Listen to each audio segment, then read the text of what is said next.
यो एउटा कुरा सिक्यो भने मान्छेको जीवन स्वस्थ रहने, सफल हुने र साथसाथै ह्यापी जीवन बाँच्ने द्वार सधैँको लागि खुल्छ। एउटा मात्रै कुरा, तपाईलाई जुन ठाउँ मन पर्दैन, जुन अवस्था मन पर्दैन, त्यहाँभन्दा धेरै माथि उठाउनको लागि रिसको प्रयोग हुनुपर्छ। त्यो रिसको प्रयोग आजसम्म सही ठाउँमा भएन, गलत ठाउँमा भने प्रयोग भएको भयो। जब हामी नेताप्रति रिस उठिरहेको हुन्छ नि, यिनीहरूले चाहिँ देश बर्बाद पर्यो, आक्रोश जागिरहेको हुन्छ नि हाम्रो, त्यो बेला यो आक्रोशलाई शान्त गरेन भने म ब्लड प्रेसरको शिकार हुन सक्छु। मलाई नै चाहिँ गाह्रो हुन्छ, मेरो स्वास्थ्य जान्छ, मेरो इम्युन सिस्टम जान्छ, कोरोना कालमा त मर्न सक्छु। जब चाहिँ समस्या चर्को हुन्छ, त्यसको लागि एक्स्ट्रा एनर्जी चाहिन्छ। त्यो समस्यासँग लड्नको लागि त्यो एक्स्ट्रा शक्तिको लागि रिसको प्रयोग हुन्छ। रिस र आगो दुवै उस्तै। यो आगोले दिनदिनै भोजन पकाएर हाम्रो जीवनलाई सुचारू राख्न मद्दत गर्छ, तर यसको कुप्रयोग भयो, दुष्प्रयोग भयो भने यसले पुरा घरलाई, बस्तीलाई, वनजङ्गललाई स्वाहा पार्न सक्छ र मान्छेको कुरै छोड। अतः यहाँ रिसको सदुपयोग आगो जस्तै कसरी गर्ने र रिस जागिसकेपछि यसलाई कसरी नियन्त्रण गर्ने, यी दुवै कुरामाथि बुँदेवार प्रसङ्ग उप्काउने छौँ।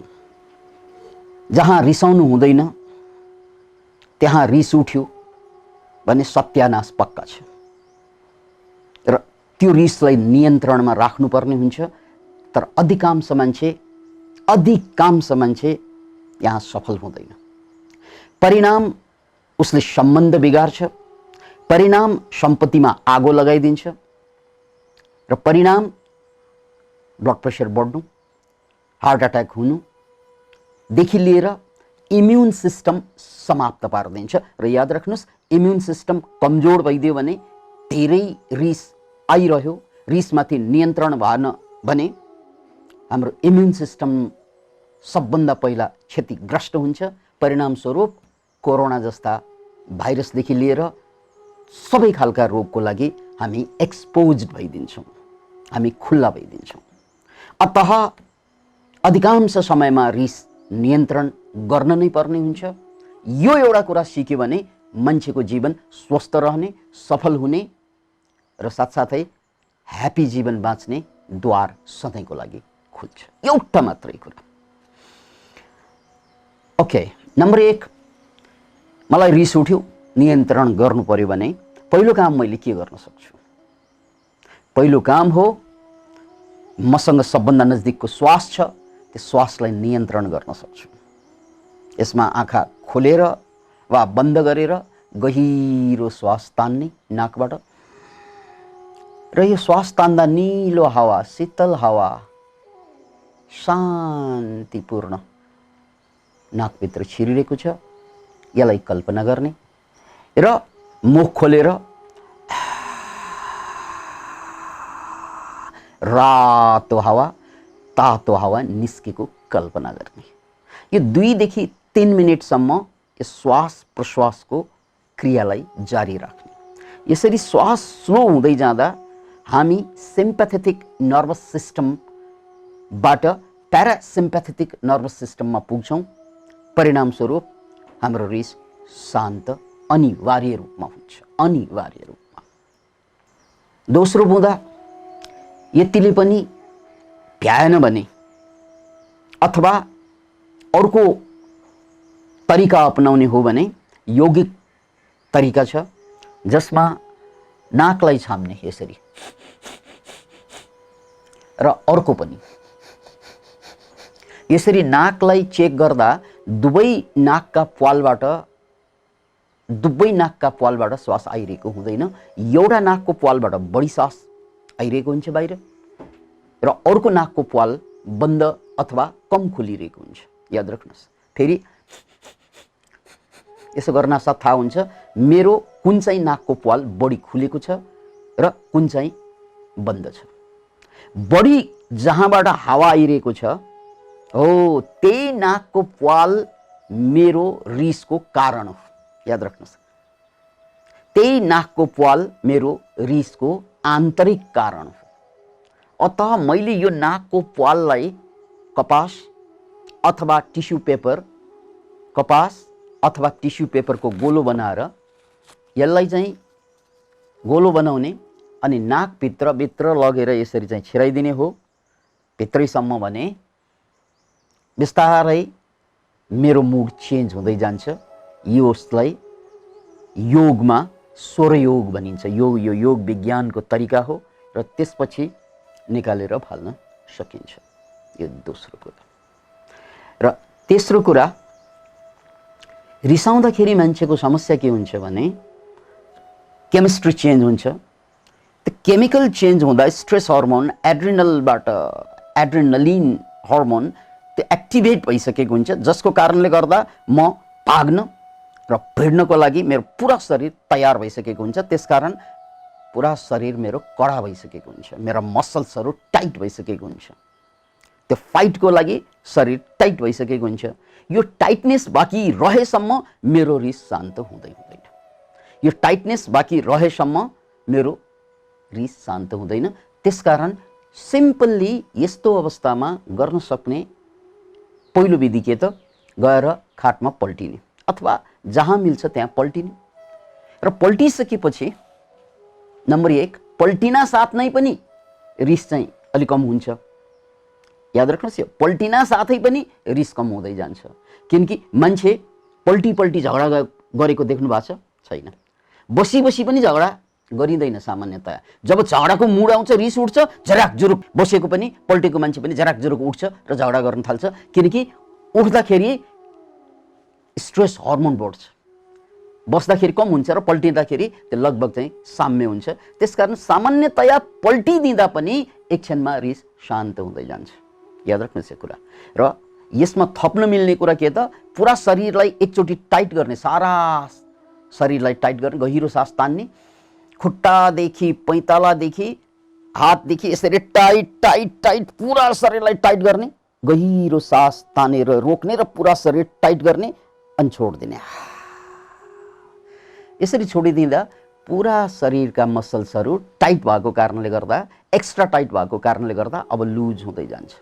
यसरी 3 पटक यो टाइट लुज गरियो भने अनि पुरा मसल्स आप से आप रिल्याक्स मोडमा जान्छ र यो एक त्यान्द्रो मसल्स रिल्याक्स मोडमा गइसकेपछि त्यहाँ अब रिस बाँकी रहँदैन। यो बुँदालाई चाहिँ याद राख्नुहोस्। अब अर्को कुरो, यतिले पनि पुगेन अथवा अर्को विकल्प अपनाउनु पर्यो भने कोल्ड शावर, चिसो पानीले नुहाइदिने। किनकि चिसो पानी शरीरमा पर्न साथ एन्डोर्फिन्स भन्ने हर्मोन रिलिज हुन्छ। एन्डोर्फिन्स भनेको ह्याप्पी हर्मोन हो। याद राख्नुहोस् यसलाई।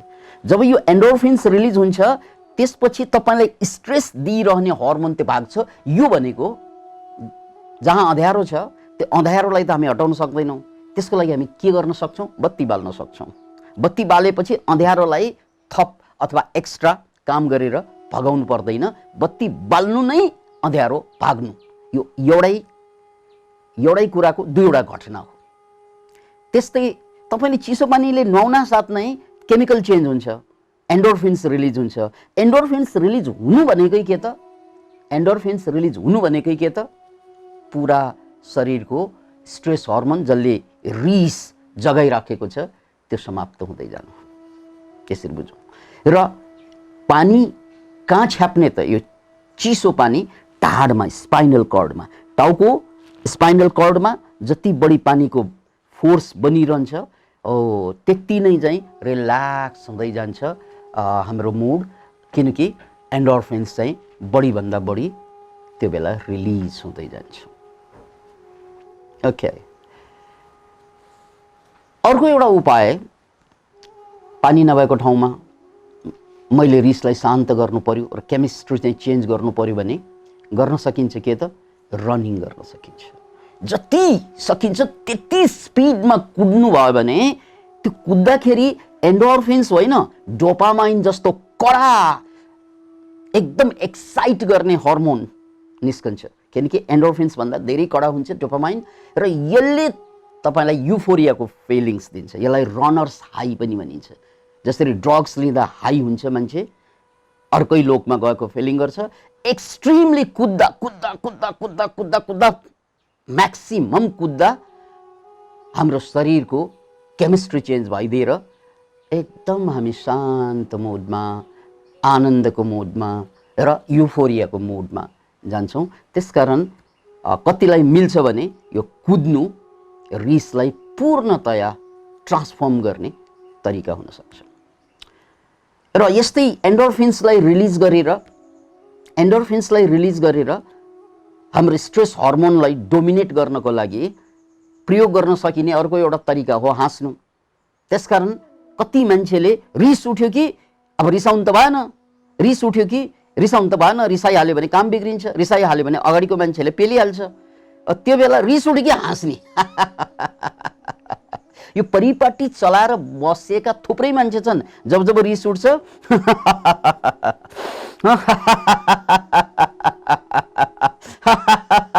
एकछिन जोडसँग हाँसिदिन सक्यौँ भने पनि रिस चाहिँ ट्रान्सफर्म हुन्छ। यो रिसलाई कन्ट्रोल गर्ने बडो सजिलो तरिका हो। अब अर्को एउटा कुरा क्वेसनलाई प्रयोग गर्ने तरिका छ। याद राख्नुहोस्, क्वेसनलाई प्रयोग गर्ने। सबभन्दा पहिला आफूलाई रिस उठ्दा या मलाई रिस उठ्दा मैले प्रश्न के गर्नुपर्छ भने मेरो 3वटा कारणले रिस उठ्छ। मान्छे अरू हुँदैन कारण, अरू त बहाना मात्रै हो। मूल कारण म हुन्छु। यदि मेरो हर्मोन चेन्ज भइरहेको अवस्था छ भने, जस्तै महिलाहरूलाई मेन्स्ट्रुएसन चाहिँ मेन्स्ट्रुएसन साइकल चलिरहँदा त्यो हर्मोन चाहिँ ब्यालेन्स हुँदैन, जसको कारणले गर्दा तिनीहरू सानो सानो कुरामा रिसाउने गर्छन्। याद राख्नुहोस्, त्यस्तै प्रेग्नेन्सीमा हर्मोनल चेन्जको कारणले गर्दा सानो सानो कुरामा रिस उठिरहेको हुन्छ। त्यो कारण आफू हुन्छ, मूल कारण आफू हुन्छ, तर बहाना अरू बनिदिन्छ। त्यसकारण आफूलाई सोच्नुपर्छ, कहीँ म प्रेग्नेन्ट भएको कारणले रिस उठिरहेको हो त्यो भने यो सामान्य कुरा भयो, अगाडिको मान्छे दोषी भएन। अथवा मलाई रिस उठ्नुको कारण चाहिँ मेरो मासिक धर्म चलिरहेको कारणले हो, यो सोध्नुपर्छ। अब पुरुषहरूको हकमा के हुन्छ त, महिलाहरूको हकमा पनि रिसाउनुको अर्को कारण, जब मलाई निद्रा पुग्दैन त्यो बेला बढी रिस उठिरहेको हुन्छ। निद्रा नपुगेको दिनमा बढी रिस उठिरहेको हुन्छ। त्यसकारण आफूलाई सोध्नुपर्छ, यो मलाई सानो कुरामा किन रिस उठिरहेको छ? सायद मेरो आज राति सुत्नु नपुगेको कारणले हो भने अहिले गएर सुत्न सकिन्छ, number 1। Number 2, a hungry man is an angry man भनिन्छ।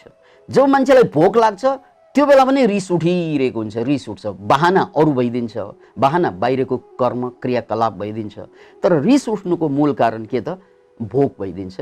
त्यसकारण कहीँ मलाई भोक त लागिरहेको होइन, यदि भोक लागिरहेको हो भने खानु पर्यो। त्यस्तै साह्रै थकाइ लागिरहेको बेलामा पनि इरिटेट भइरहेको हुन्छ, अनि अरू मान्छे बहाना भइदिन्छ, अरू घटना बहाना भइदिन्छ। रिस उठ्नुको कारण मेरो थकाइ हुन्छ, त्यसकारण कहीँ मलाई थकाइ त लागिरहेको छैन। यदि त्यो हो भने आराम गरेर त्यसलाई शान्त गर्न सकिन्छ। यसरी हामीले क्वेसन गरेर पनि कतिपय रिसलाई शान्त गर्न सक्छौँ। अब अर्को तरिका क्वेसनको अर्को तरिका पनि छ।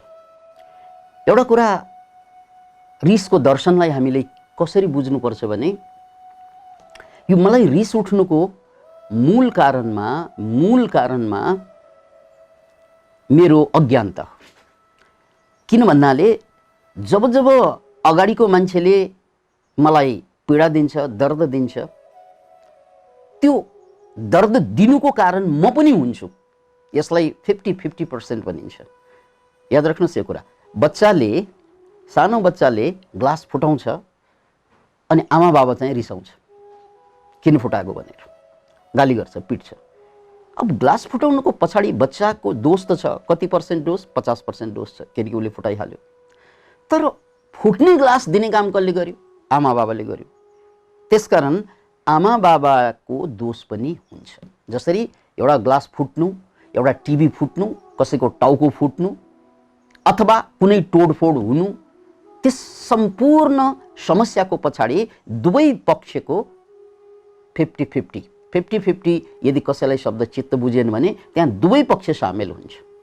याद राख्नुहोस्।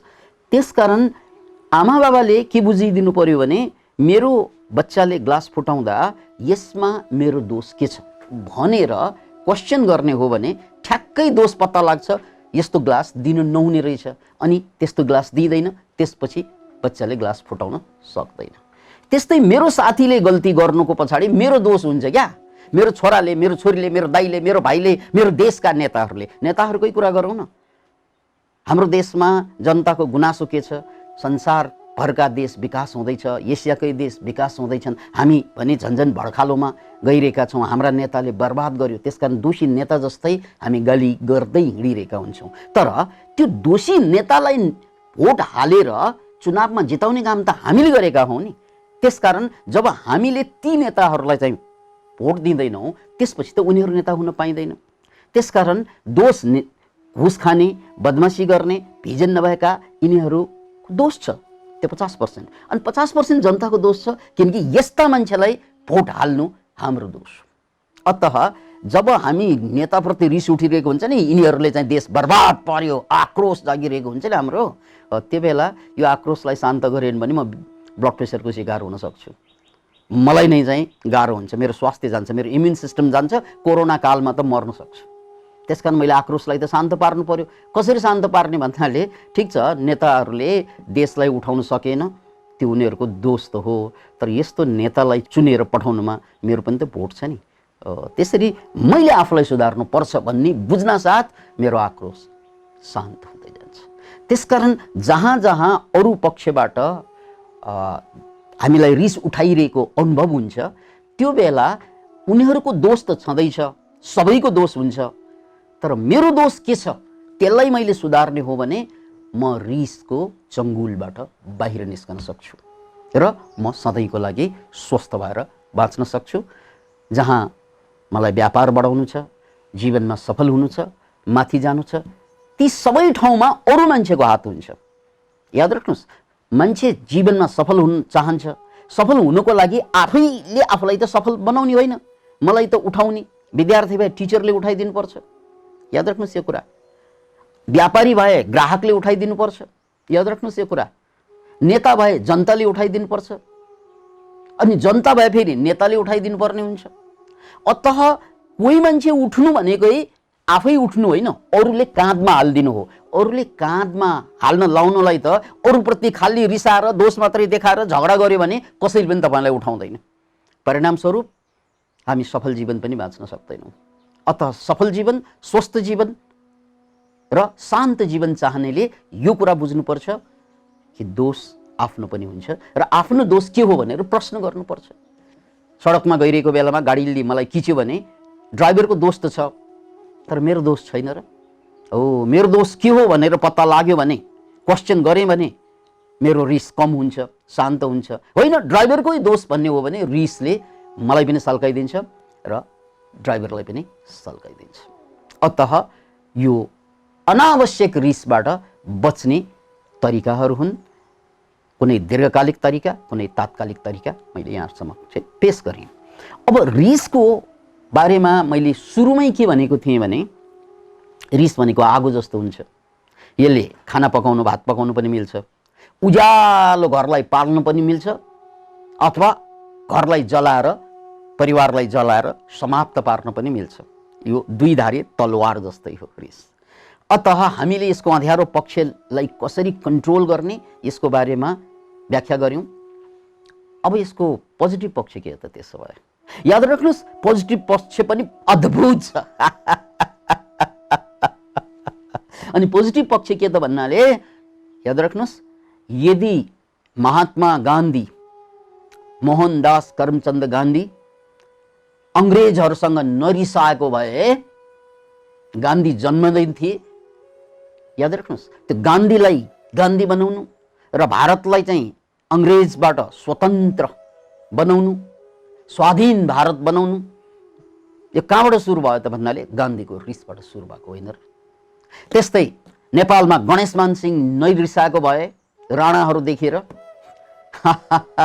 न गणेशमान जन्मिन्थे न राणा शासन त्यति छिटो जान्थे। त्यसकारण रिस भनेको ताकत हो, पावर हो।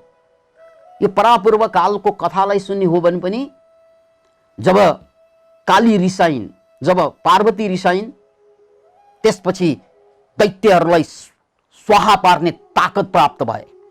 नरिसाउँदाखेरि त्यो ताकत आउँदैन थियो, याद राख्नुहोस्। त्यसकारण जब जब चाहिँ समस्या चर्को हुन्छ त्यसको लागि एक्स्ट्रा एनर्जी चाहिन्छ। त्यस समस्यालाई चाहिँ समस्यासँग लड्नको लागि त्यो एक्स्ट्रा शक्तिको लागि रिसको प्रयोग हुन्छ। लेखनाथ पौडेललाई फुच्चा भनेर एउटा कविले गाली नगरेको भए उसलाई रिस उठ्दैन थियो। रिस नउठेको भए म पनि कविता लेख्छु भन्ने इख जन्मिँदैन थियो, जसको कारणले त्यो इखकै कारणले लेखनाथ पौड्याललाई कवि शिरोमणि बनाइदियो। त्यसकारण जति पनि मान्छे उठे त्यो पनि रिसकै प्रयोग हो र जसले रिसको सदुपयोग गर्न नसकेर नै अहिलेसम्म जिन्दगी चाहिँ सडेर गलेर बसेको छ मान्छेहरूको। याद राख्नुहोस्, यो रिसको प्रयोग नभएकै कारणले गर्दा सडेर गलेर बसेको छ मान्छेहरू।